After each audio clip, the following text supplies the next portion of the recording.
Assalamualaikum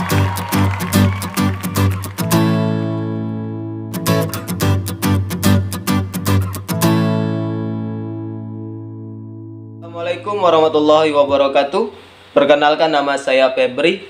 Saya merupakan mahasiswa Hukum Pidana Islam Fakultas Syariah dan Hukum di salah satu universitas negeri Provinsi Sumatera Selatan, khususnya di Kota Palembang, yaitu Universitas Islam Negeri Raden Fatah Palembang. Di sini saya akan menyampaikan materi saya. Ini merupakan tugas mata kuliah Hukum Acara Peradilan Agama,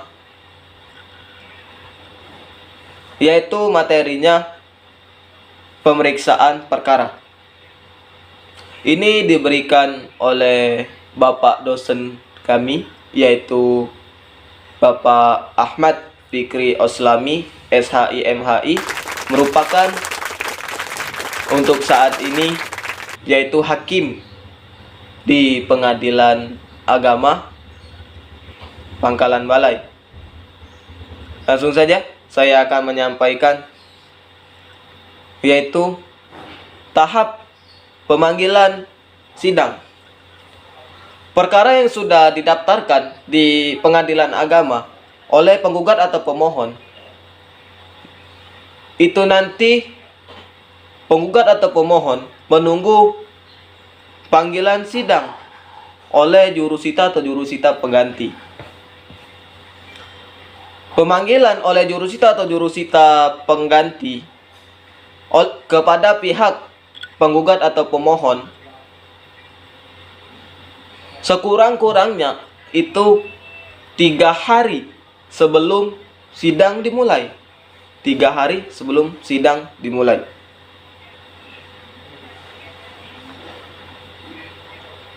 Surat gugatan permohonan ini harus disampaikan sesuai alamat yang berada dalam surat gugatan atau permohonan.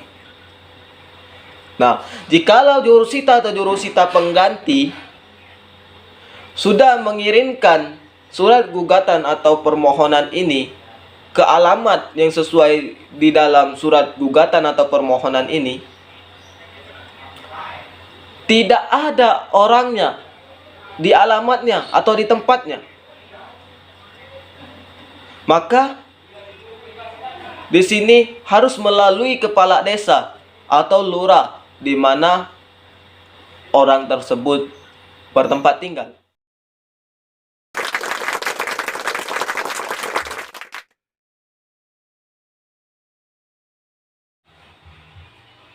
Tahapan-tahapan penanganan di persidangan. Di sini ada perdamaian atau mediasi. Di sini saya contohkan itu pada perkara perceraian, baik perkara cerai gugat atau cerai talak. Maka di sini hakim wajib mendamaikan kedua belah pihak di setiap kali persidangan. Itu menurut pasal 56 ayat 2 Undang-Undang Nomor 7 Tahun 1989. Nah, jikalau kedua belah pihak hadir di persidangan, maka itu dilanjutkan dengan mediasi. Perma nomor 1 tahun 2016. Nah, mediasi ini dilakukan wajib diikuti karena bisa batal demi hukum.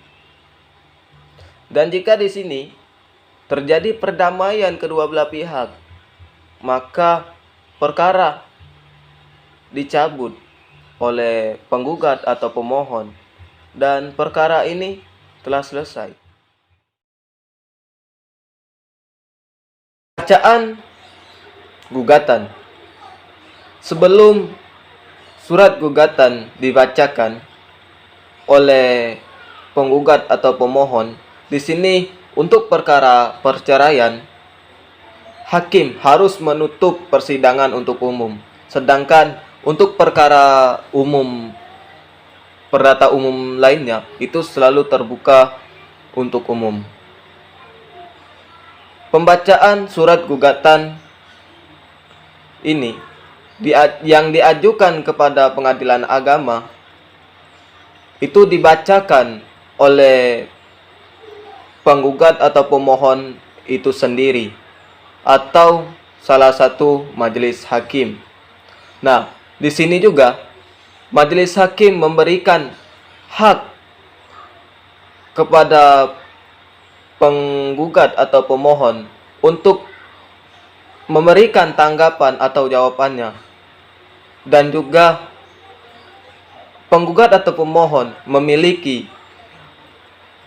hak untuk mengubah, menambah, atau mencabut dan juga atau menetapkan gugatannya. Dan jikalau penggugat atau pemohon menetapkan gugatannya, maka persidangan akan dilanjutkan ke tahap berikutnya.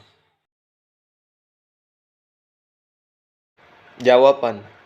Nah, di sini setelah surat gugatan dibacakan, kemudian tergugat atau termohon diberi kesempatan untuk menjawabnya. Nah, di sini juga dijawabnya itu pas sidang di saat itu, atau juga di saat sidangnya nanti, sidang berikutnya lagi. Di sini juga dijawabnya boleh secara lisan atau secara tertulis menurut pasal 158 ayat 1 RBG. Nah, pada jawaban ini tergugat atau termohon dapat pula mengajukan tangkisan atau gugatan balik. Nah, di sini juga tergugat atau termohon tidak perlu membayar panjar biaya perkara. Replik dan duplik. Replik adalah respon penggugat terhadap jawaban termohon.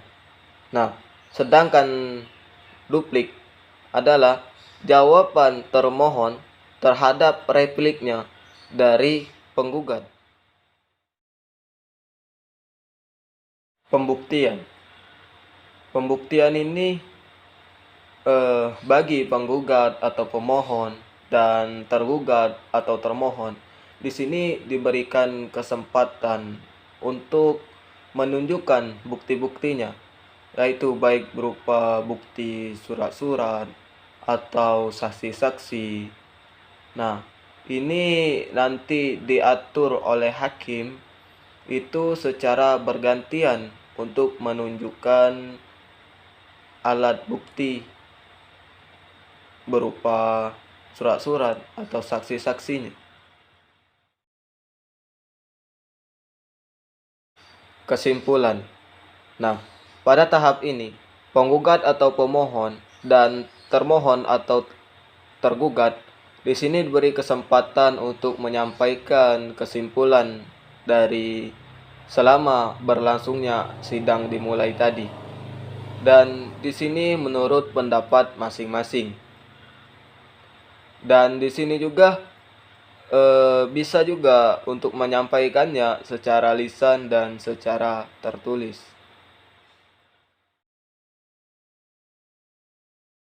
Musyawarah majelis. Rapat musyawarah majelis hakim itu bersifat rahasia sesuai pasal 19 ayat 3 nomor 4 tahun 2004, yaitu secara rahasia. Nah, di sini para hakim bermusyawarah baik itu secara tertulis atau secara lisan. Nah, di sini jika terdapat perbedaan, maka diambil suara yang terbanyak agar dapat memuat di dalam putusan. Nah, setelah musyawarah majelis hakim, di sini ada pembacaan putusan. Pembacaan putusan ini dilakukan oleh hakim.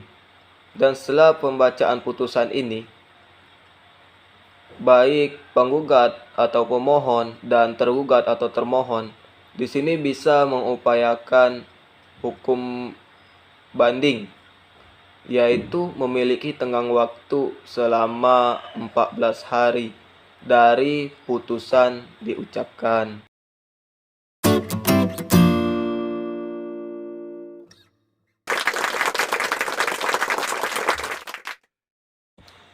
Terima kasih, itulah materi yang saya sampaikan tadi. Lebih dan kurangnya saya mohon maaf. Kepada Allah saya wajib mohon ampun. Saya akhiri. Assalamualaikum warahmatullahi wabarakatuh.